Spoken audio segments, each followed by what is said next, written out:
Hello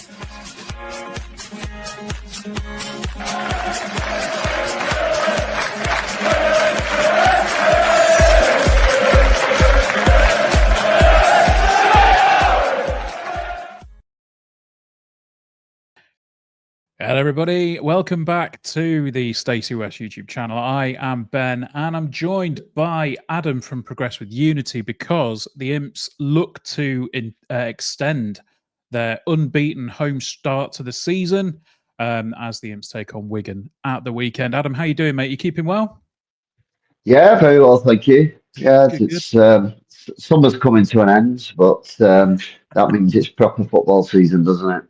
Yeah, absolutely. It's been starting to look a little bit grey around these parts, but it's always sunny when we get to the bank. So yeah, right. Let's have a little chat about Wigan's start to the season. I mean, obviously, looking through it so far, 2 wins, 2 draws, 2 losses, pretty much, as close to the middle of the pack as you could get.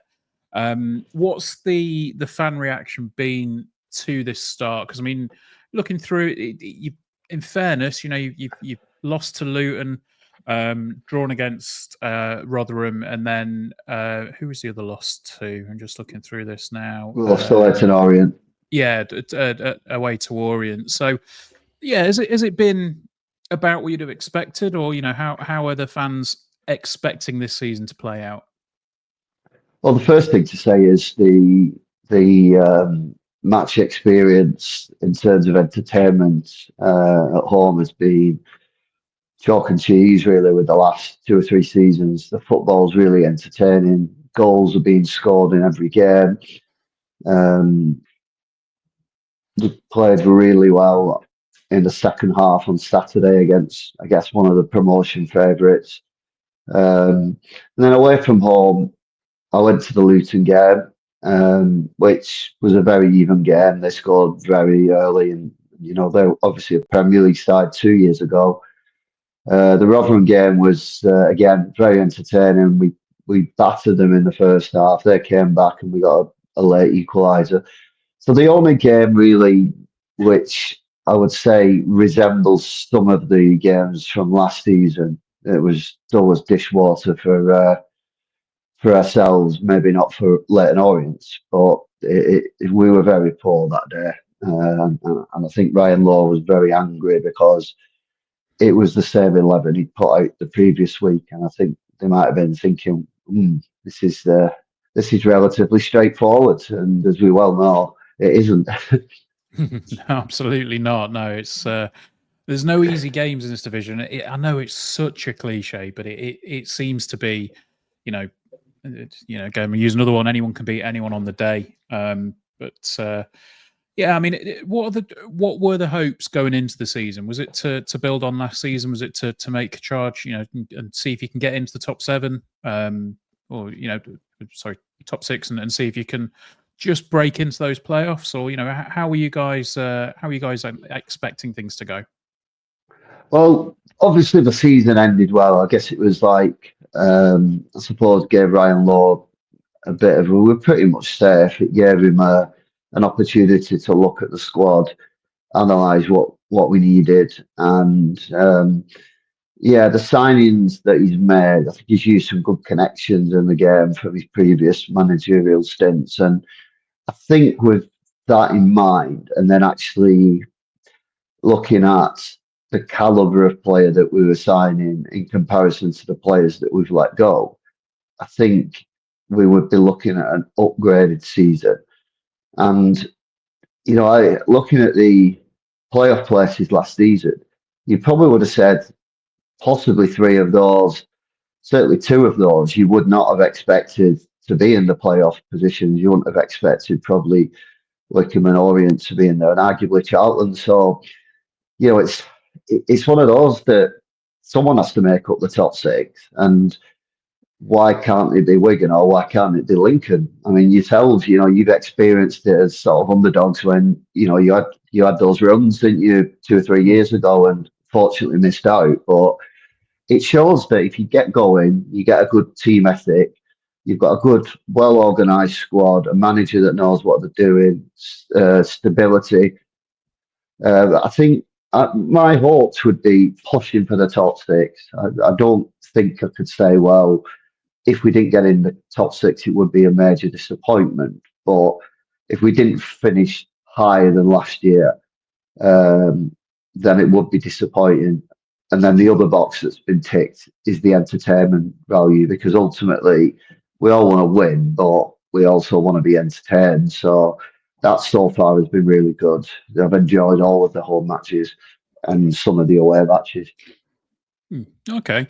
And you touched on the window there with some of the signings that have come in. I mean, there's two that stand out from a sort of non-Wigan fans perspective. One in on loan, one as a sort of a headline statement signing, if you like. I think Dara Costello coming in for a rumoured hefty fee. He's obviously the one that you look to and think, okay, that's a bit of a statement. The other one that is obviously going to get plenty of headlines is Paul Mullen coming in on loan. But are there any others? And well, first off, how have those two gotten on so far? And any others that you've seen that you've seen and you like the look of so far? Yeah, I think when the season started, you'd look and you'd think, well, those two are the obvious ones. I mean, everybody knows Paul Mullen. He's Hollywood star, isn't he? So we don't have many. We've not had many of those in the Wigan squad over the years. But yeah, Costello started well. Mullins started every game, I think, bar one on the bench. So he's kind of been coming on in sort of an impact substitute, really, in most of the matches. Obviously, had an impact at Rotherham because he got the last minute equaliser. I don't know at the moment whether Ryan Lowe thinks they can play with Christian Sadie. He's one of the ones that I didn't know a whole lot about him.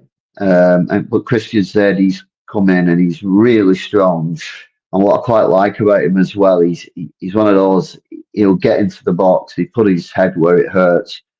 Already got 2 goals. And then the other one to look out for, who I think at the moment has been the star player of the season, is Fraser Murray on the right hand side. I think he's got 3 goals and a couple of assists, which at this stage of the season is good figures.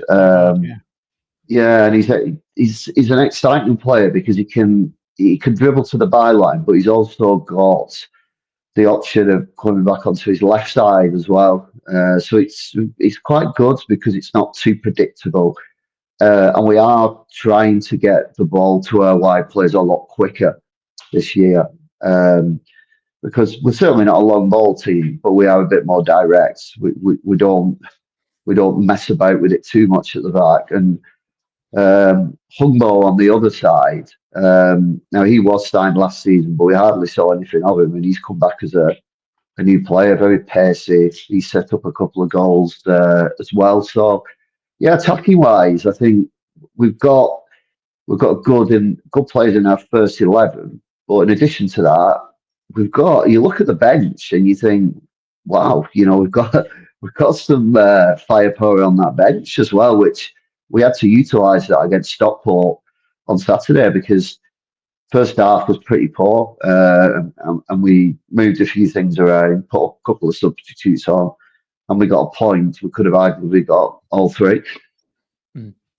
Yeah, I think that seems to be the way to sort of survive and ultimately succeed in this division, doesn't it? It's like you need the strength and depth, and you need just a little bit of consistency. I think we've said it multiple times on the podcast. You don't have to be the best side in the division. You just got to have a level of consistency, and you'll find yourselves up there. But it was interesting you say about Wigan not necessarily being a direct side, but being quick to get it to the front. I think before the Plymouth game, Tom Cleverley was giving us a bit of stick, saying we were a direct team and all the rest of it. And Michael Skubala came out and said, I don't think we're direct. I think, front-footed is probably the way of describing at least how we are. And it sounds like it's similar for Wigan.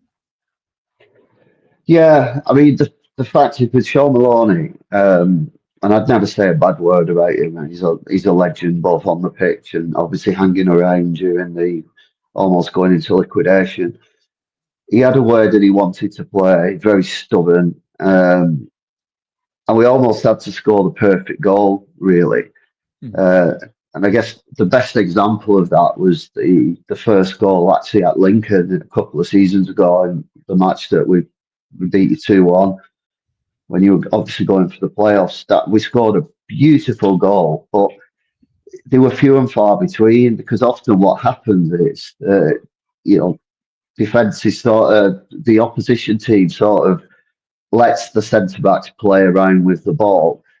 And then by the time they're releasing it, everybody's sort of marked and the runs that have been made have not been picked out. It's obviously frustrating for the front players. Whereas now we're moving it a lot quicker. And like I said, we're getting it into dangerous areas. But we're not afraid to hit it long as well, if needs be, because we've got a very strong striker there, as I said before, in Christian Sedi. So it is an option. Paul Mullin as well, he can battle for a ball if you go long. So it's nice to have that sort of alternative way of playing because I'm sure you agree. The worst thing you have is say 5 minutes to go when you're still passing it across the back three. When really at that stage of the game, then it is just hump it up there because Yeah. I'm sure Man United in the prime were very happy to score last minute winners by humping it into the box when they start. So yeah, I think yeah, we're not a long ball team. We're just quick at getting it forward, and I'm like that's why we're enjoying it a lot more. I think. Yeah, that to be honest, it sounds really similar to how we've started the season and the way that we're liking to play. I mean, obviously you mentioned three at the back there. We've switched to four at the back this season. But I mean, aside from being front footed and aggressive with your with the ball, um, is it still a case that Wigan like to keep possession and kind of just swamp the opposition because we've still got a tendency to almost let the opposition play with a high press and follow on from that essentially and try and win the ball quite high up the field if we need to. But yeah, is the style of play changed too much from last season? Apart from like you say, just being a little bit quicker with it and getting it forward.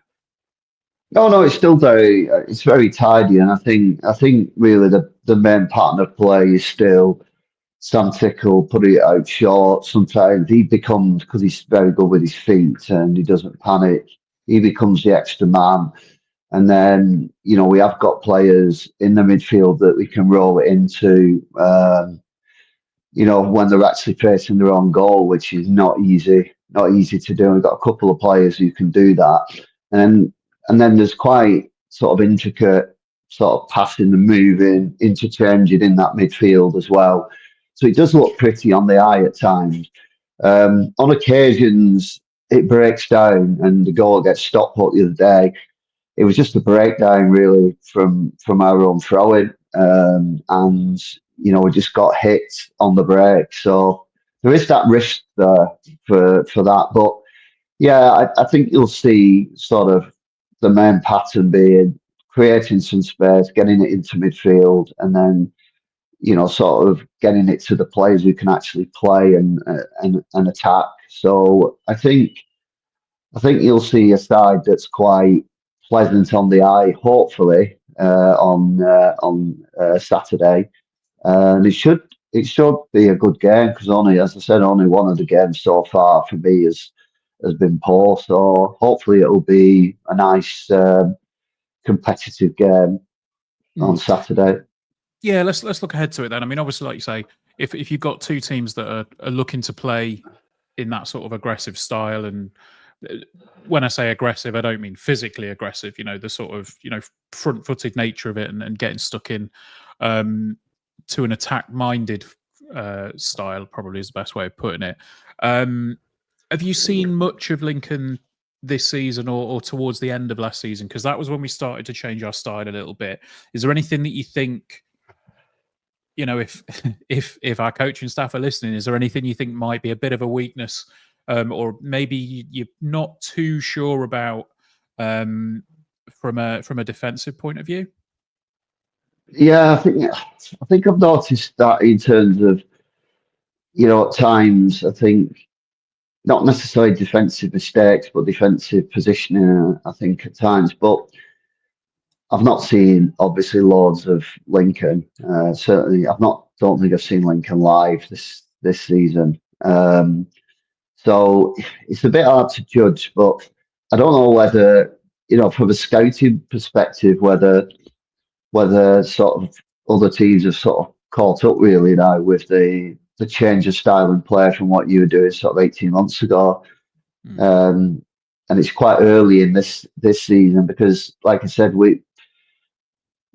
I couldn't definitively say really what our style is at the moment because we seem to have variations really, which is good at times, but then sometimes that lack of consistency it then can look very disorganized. So it's trying to get that balance really, not being too rigid, but also not being all over the place. And I think you probably fit because of relatively new managers sort of falls into that category where you're not 100% sure yet where you're actually going with it, but you do see some positives that are building. And I think there's probably three or four of us in that position in the league who've got relatively new managers and different styles of play, and hopefully for ourselves, including yourself, that we go in the right direction.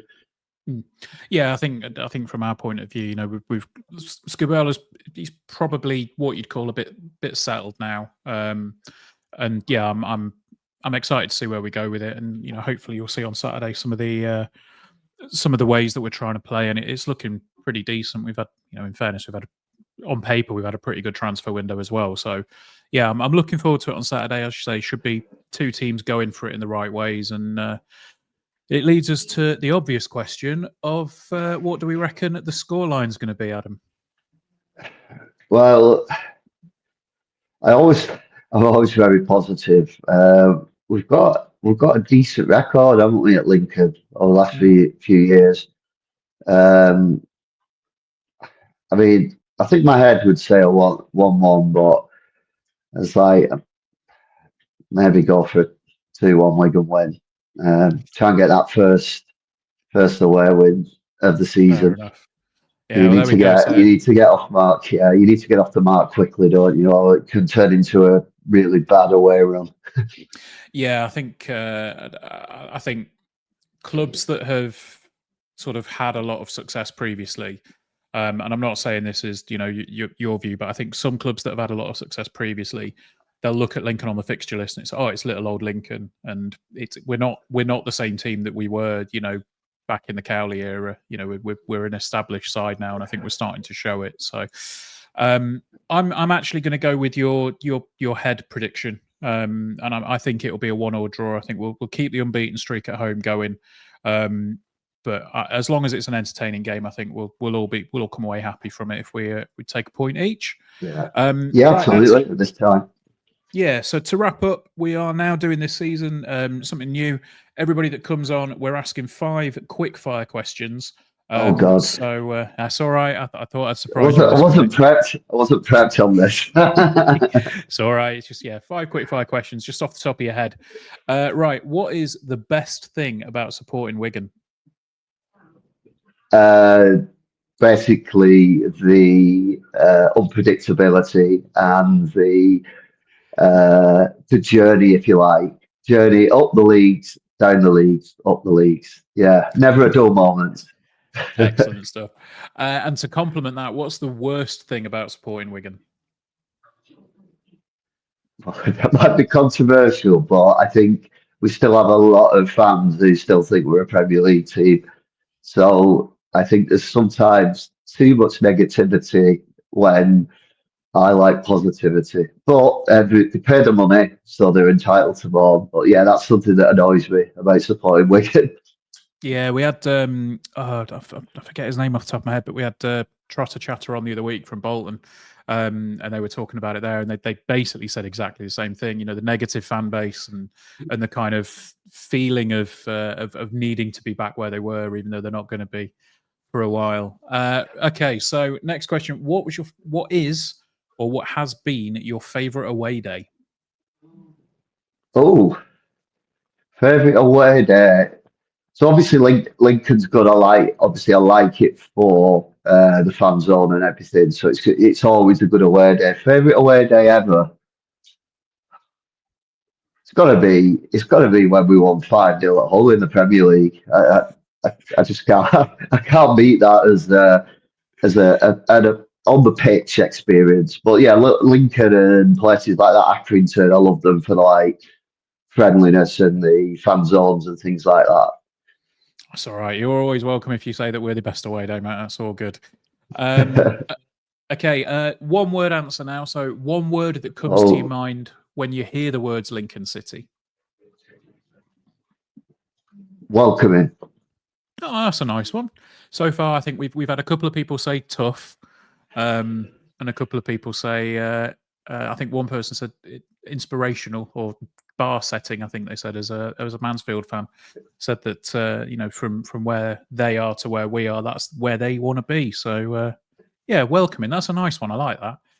And then the final question is the team that you secretly hate. So not your big rivalries, not the obvious ones, but the team that you secretly have that little bit of needle for. It's a tough one.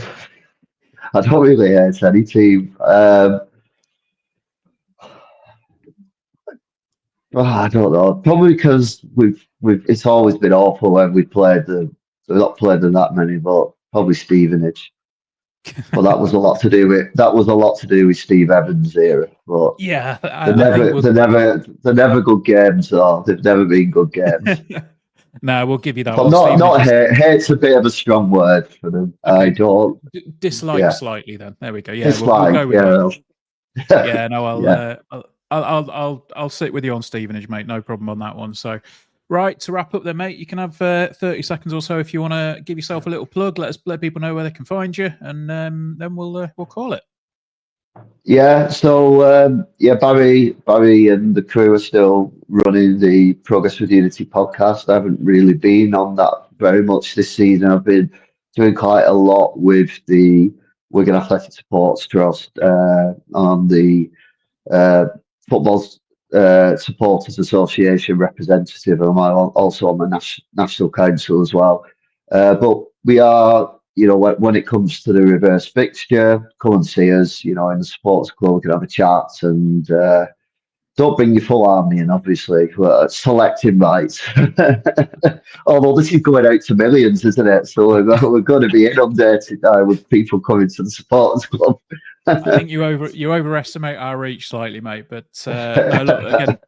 Really appreciate you coming back on, mate. We'll potentially speak to you again a bit later on for the reverse fixture in the end of the season. But until then, we'll be back. When is this? This will be going out tonight, I think. So yeah, we'll be back tomorrow with a podcast. Usually it's Wednesday, but we had the deadline day stream, so that will be tomorrow.